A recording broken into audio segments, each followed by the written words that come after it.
Are you allowed to, able to let kids in? Okay, sounds good. So here we're going to start off our lesson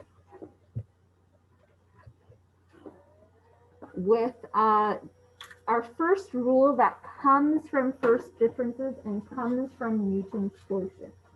So we have f to f of x plus h minus f of x over h. That was first principles that you learned yesterday.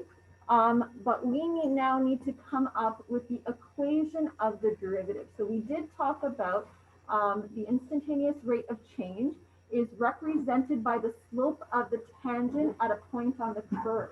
Up to this point, we were calculating using Newton's quotient, but there's actually a more modern formula and a strategy to find the equation of the derivative, and we are going to talk a little bit about that today. Okay, so this is just an example of what you already know how to do, so you can compare the old strategy to the new strategy. So you don't really have to take too many notes on this, but just kind of observe, and this is what you should have done on the test, right? That you're substituting your x plus h, so f of x plus h, and you're subtracting f of x from that function, f of x plus h, and you have to divide everything by h. So there's a lot of algebraic manipulation going on.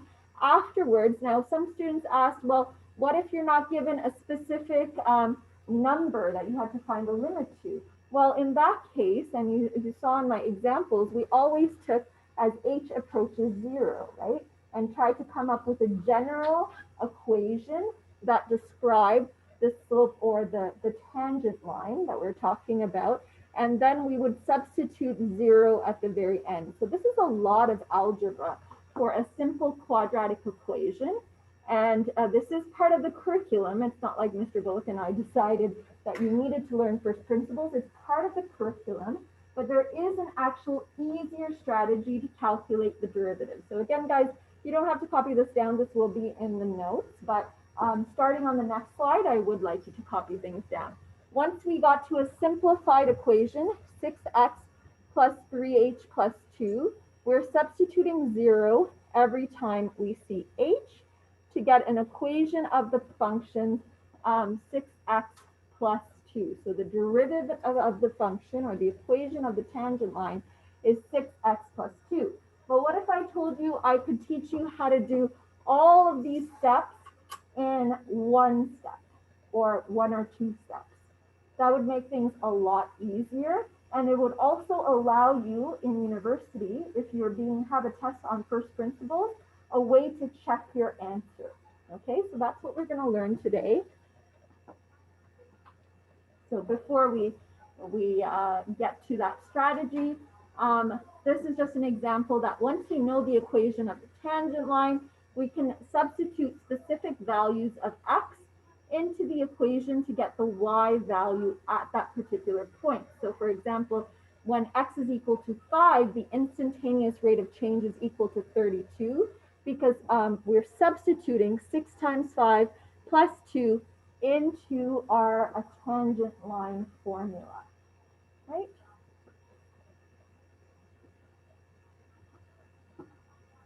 Okay, but these are the rules we are going to learn over the next 2 or 3 weeks, Mr. Bullock.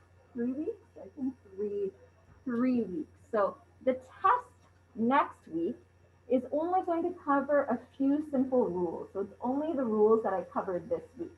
Next week, I'm going to teach you some more rules, and that will be covered on part 2 derivatives, so the third test of the course. So this week, we're only focusing on the concepts on the second test of the course. So we have the constant rule, the power rule, the constant multiple rule, the sum rule, and the difference rule.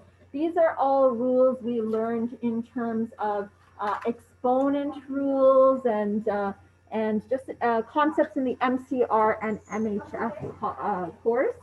But we're going to figure out how to manipulate these rules in order to determine derivative rules. And I'm going to explain each rule step by step so there is no confusion.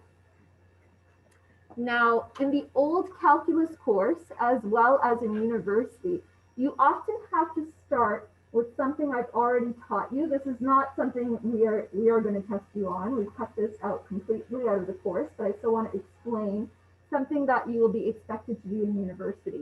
So you'll start with first principles and using algebraic manipulation. So I was a little worried when some students were writing the test and saying, Miss, I don't know, I don't remember my power rules, or I don't remember like concepts I was taught in my MCR course. That is worrisome because we are expected, and I know it was COVID last year, and that's why we have given you like the MCR playlist and the MHF playlist. So you can review past concepts that you might not be very sure about. But in university, we have to take all these power rules, these rules we learned in high school, and we have to manipulate one formula in order to prove a new concept that you will be learning. So this is definitely something you would see in a first-year calculus course. It looks quite complex. I'm not going to go through it, but it's just a manipulation using first principles and exponent rules in order to get a new concept, a new rule. So what I'm going to teach you today is called the power rule, and it's actually this question right here, the derivative. So I'm going to express, sometimes when we use algebraic terms, it's very hard to understand that concept. Like that looks very confusing. So I'm going to explain this rule using concrete examples. Okay, so we'll start with this function. F of x is equal to 3x to the power of 5. So the most important part of our power rule is obviously the power, right? So I'm going to take this power of 5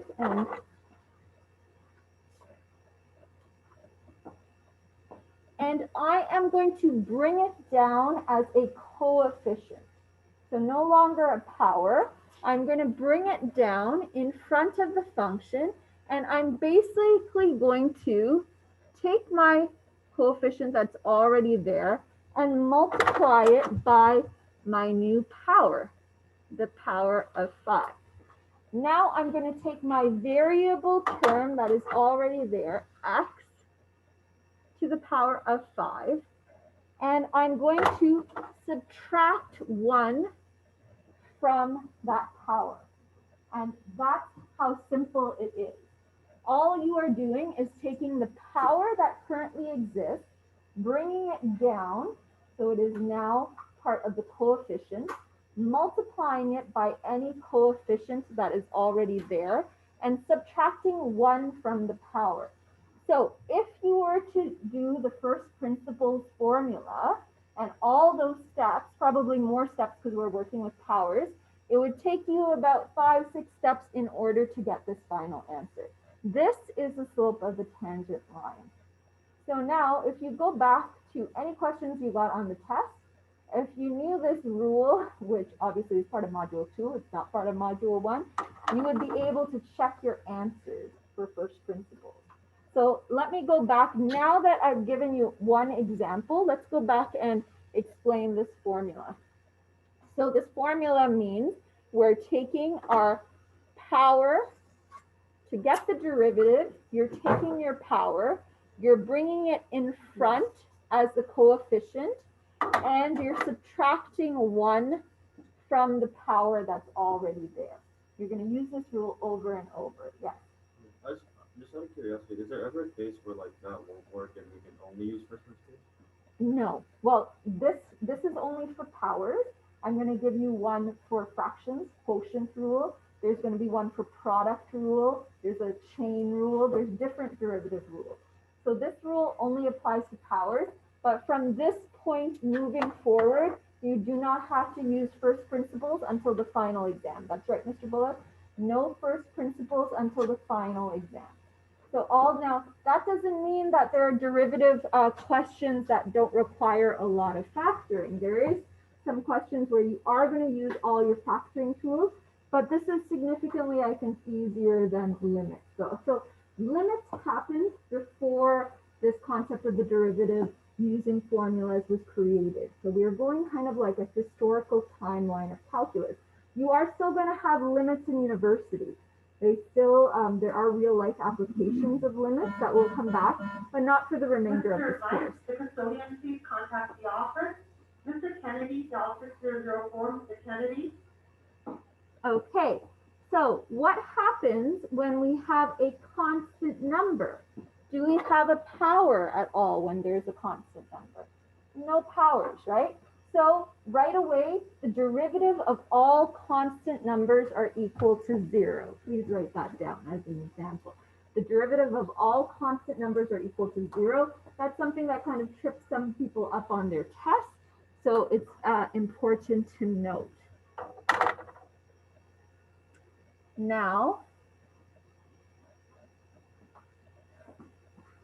square roots. Now, radicals, any radical function, and I have a whole video on my MCR playlist, but they come up over and over again in this course.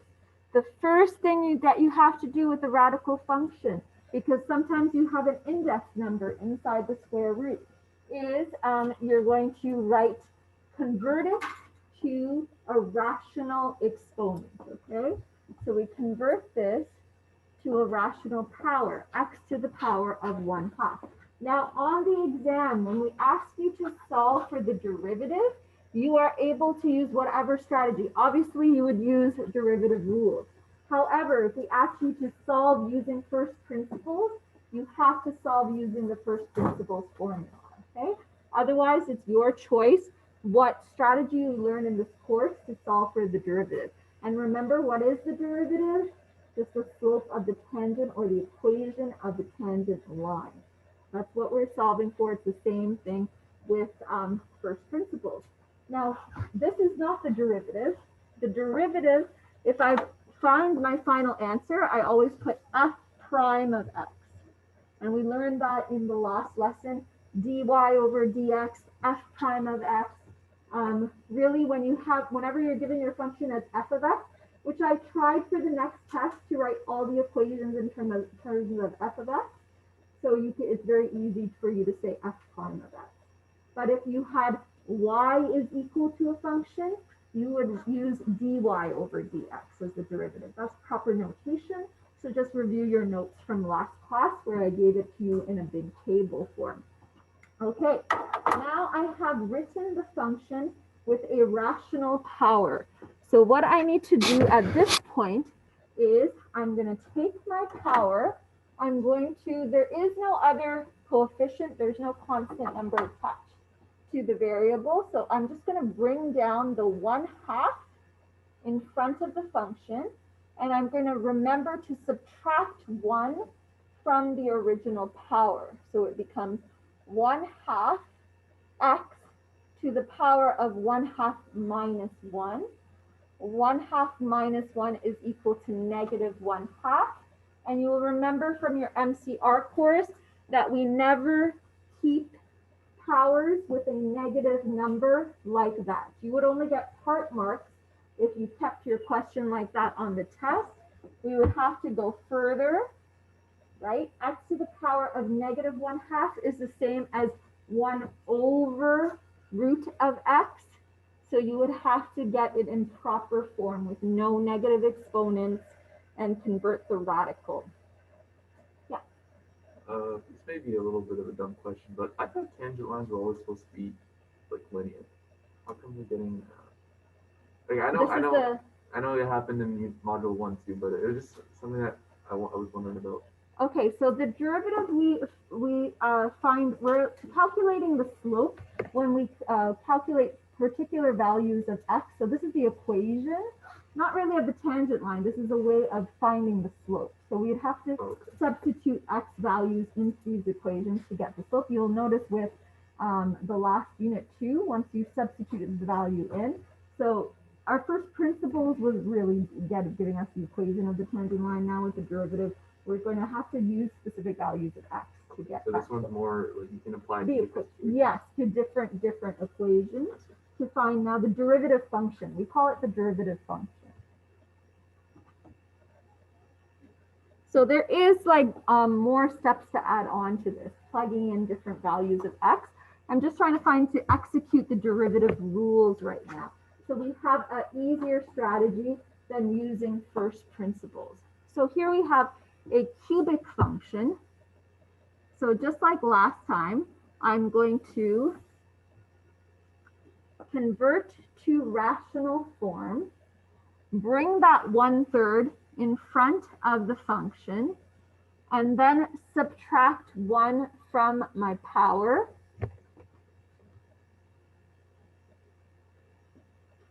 Right?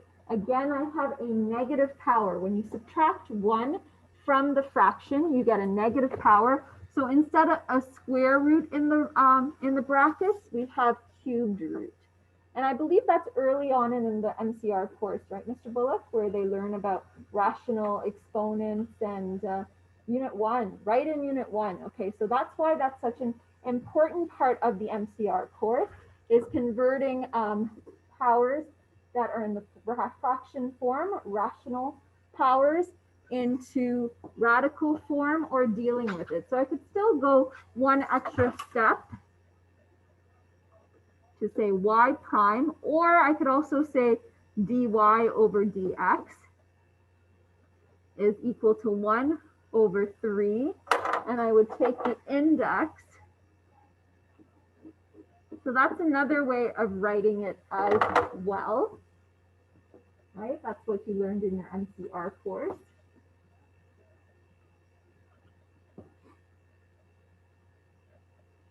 So we talked about how to convert cubed roots or radicals to fraction form, but what if we have a rational expression? I can also use exponent rules to deal with rational equations. So for example, 1 over x is the same as x to the power of -1. And this is a power law, right? So with the power law, if I'm able to work with the power, it makes things a lot easier. So virtual kids, I'm not going to be able to get to your chat, but maybe Mr. Bullock, if there's any questions in the chat, he can address that. So this time we bring the -1 in front of the function, and we subtract 1 from the power to get x to the power of -2. So you're noticing it's the same strategy over and over again. The rule is quite simple with power law. So we have this -1 over x to the power of 2, because we don't want to leave our x to the power of -2. And so really what we did here is we brought the -1 in front, and with the x, I did -1 minus 1. That's how we got to this step.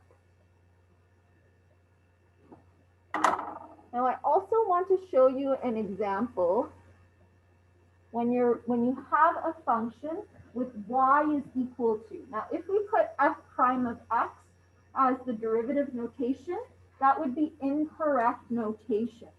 So especially in university, they're very strict about this. If we have y is equal to, when I'm finding the derivative, I want to use the notation dy over dx. dy over dx is the derivative function. So I'm going to bring the -1, I'm going to rewrite this question as x to the power of -5. That way I can bring the -5 down and multiply -5 times -1 gives me +5. And x to the power of -5 minus 1 gives me x to the power of -6. Now I don't want to leave that as x to the power of -6, so I have to remember the 5 does not have a negative power. So the 5 stays in the numerator, and the x to the power of -6 moves to the denominator. Remember in grade 9 MPM 1D when we did negative powers and you thought that was the hardest thing ever? Well, those negative powers in grade 9 math come back in calculus to fully solve questions. Now, I would still give you part marks if you got to this part with the arrows, but to get full marks, you need to write it as 5 over x to the power of 6. Everyone understands this? Sorry to interrupt. 9:25, we have the Ashland State. Yes, what time is it now? 9:15. 9:15, okay, perfect.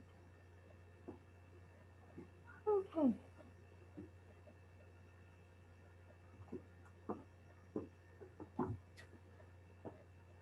So we can differentiate more complicated functions using the same strategy. But if you're applying the power rule, now notice for these functions, there are no brackets, right? There is no multiplying binomials. That's a whole different rule called the product rule. The product of two terms, we have to use another rule, which I'm going to teach you hopefully after Ash Wednesday. But for a function that has multiple terms by themselves, I'm going to apply the power rule to each term. So notice all constants have a derivative of 0. For the -4, this -4x cubed, I'm taking the power of 3, I'm multiplying it by -4 and subtracting 1 from my power to get -12x squared. For the 5x cubed, I'm multiplying 5 times 6, which is 30, and x to the power of 6 minus 1 gives you x to the power of 5. So this rule, the power rule, will be the easier questions on the test. On the test coming up next week, you're only going to be tested on 3 rules. The power rule that you're learning today, the product rule, which I'm probably teaching you after the little service, and the quotient rule, which I will be teaching, I believe next time you guys are in class, because tomorrow I'm just going to go through examples of the product rule and the power rule, okay?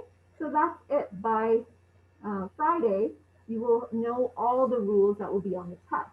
So on the test, I've made a folder, power rule, more difficult power rule, product rule, like easy product rules, more difficult product rules, quotient rule, easy ones, more difficult, right? And the test will draw from those 3 folders.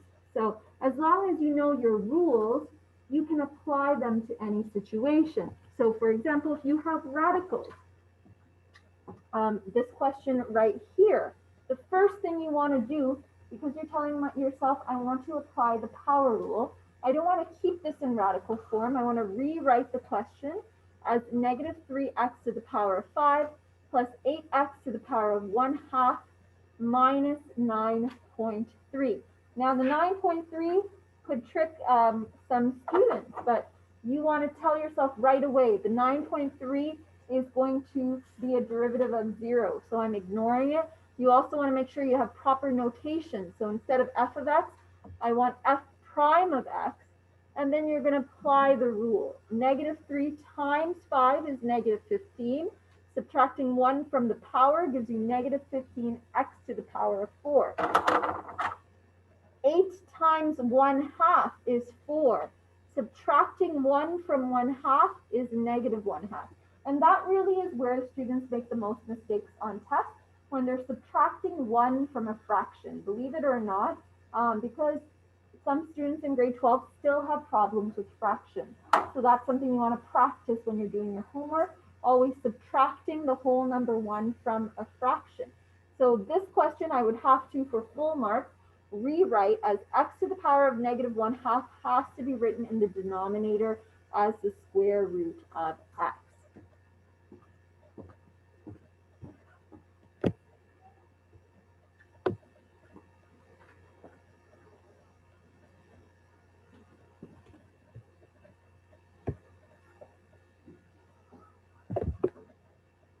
Okay, now when we have binomials, I am going to teach you a strategy called the product rule. And when we have a numerator and denominator situation, I am going to teach you a strategy called the quotient rule. Those rules are going to make it a lot easier to solve these questions. If you're only applying the power rule, look how many steps. You have to first solve this equation, quadratic. Then you have to find the derivative. It's not that bad, but actually the product rule we would tell you what rule maybe to use. So use the product rule sometimes. Otherwise, you can choose to use the power rule if you want. For a question like this, you would have to change it to a common denominator first to apply the power rule. And so it's quite a few steps, as you can see. I'm not going to go through it in detail because I'm going to teach you the quotient rule, which will simplify this. A lot of students make mistakes when they are converting to a common denominator. We don't want you to make those mistakes. So with the quotient rule, it does not require you to change to a common denominator, which makes it optimal. So the quotient rule is still a little bit funny when. Now, determine an equation to for the tangent to the curve. So that kind of explains what, and we'll elaborate on that a little bit more, Nicholas, in the next lesson, but equation for the tangent to the curve. So there's going to be multiple tangent points along the curve, but here we're going to find at x is equal to -1. So this is an example of a word problem with derivative, which you're going to encounter in your homework. Right? So first, I want to figure out at x is equal to -1, the point on the tangent line. Okay? At x is equal to -1, the point on the tangent line that corresponds at x is equal to -1. So this is where we're plugging in -1 into the function, right? To figure out where this tangent line and this curve kind of intersect. So I'm plugging in -1 and I'm finding this point at -1, -6. That's my magic point. Now I'm going to find the derivative of this function in order to figure out the slope of the tangent line at that point. So the derivative of the function, notice the derivative formula is not a linear equation. Just like Nicholas pointed out, it's not a linear equation. We're using the rule to come up with the equation. So I'm taking the 4 times 3 is 12. Subtract 1 from the coefficient, you get x squared. 3 times 2 is 6, subtract 1. So I get this quadratic equation, but when I plug in x is equal to -1 into the equation, I get the value of 6. The value of 6 is not my point, not a y coordinate. It is the slope of the tangent line. So even though this equation is not a linear equation, because we figured out at a particular point, a point on the tangent line that corresponds with whatever other function we're giving you, plugging that particular point into the derivative actually gives you the slope of the tangent line. That's just how it works. We can prove that using Desmos, where you can visually see it, but always know that you're not looking for a linear equation. And this is why this example perfectly reminds you. So it says the equation of the derivative tells you the slope of the tangent line to the original function. Okay? Using this whole process where we need a specific x value. We need a specific x value to fully solve the question. Now, mostly on the test, you're only going to be coming up with the derivative function for the first test. The second test might be a little bit more different. So bookmark this particular function. Okay, and we can take this further now. Now that we have a point on the tangent line and we know the slope of the tangent line, to find the equation of the tangent line, because that's what Nicholas was saying, right? Why is the equation of the tangent line not a linear function? Well, we have to find the slope using the derivative. We have to find a point on the tangent line, and then we substitute into y is equal to mx plus b. This equation is the equation of the tangent line at x is equal to -1. Along that cubic function, I can find another equation of the tangent line at x is equal to +2, x is equal to -3. Every point along that curve will allow me to find a derivative function, okay? So a real-life application of this, guys, when you're going into engineering, when you're going to mathematical modeling, you're going to healthcare, and you have to look at curves of the the virus that is just happening right now. We need to know at every possible value of x. So you guys have heard that R variable, how fast it's spreading, right? So I need to figure out all the different options. At this particular pace that it's spreading, what is my equation of tangent line that is going to predict the mathematical modeling? At another particular R variable, what is the equation of the tangent line that is going to predict the mathematical modeling, right? So there's so many, and you know now, so many different scenarios that can come out of COVID.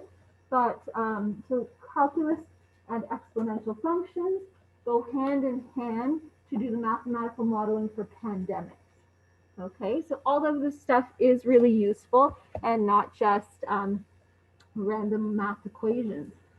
So here's another cubic function. Well, it starts off written as a quadratic times to a binomial times a monomial, right? We can solve this using the product rule, which I'm going to teach you, or we can solve this using the power rule. To use the power rule, you have to fully expand the equation. And this time we're finding the points on the graph where the slope of the tangent is equal to 24. So to expand the equation, and remember, because the function is being written as y is equal to, we need to do a dy over dx situation to get my equation. But if I'm figuring out where the slope of the tangent is 24, I can actually substitute a particular slope for dy over dx in order to solve for a particular value of x. So this is another type of problem. Instead of calculating a straight derivative, we could have situations like this where you need to solve.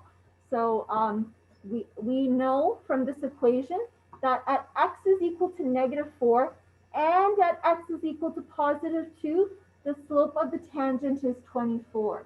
So you can see from the graph that at both these points along the graph, the slope of the tangent lines look exactly the same, right?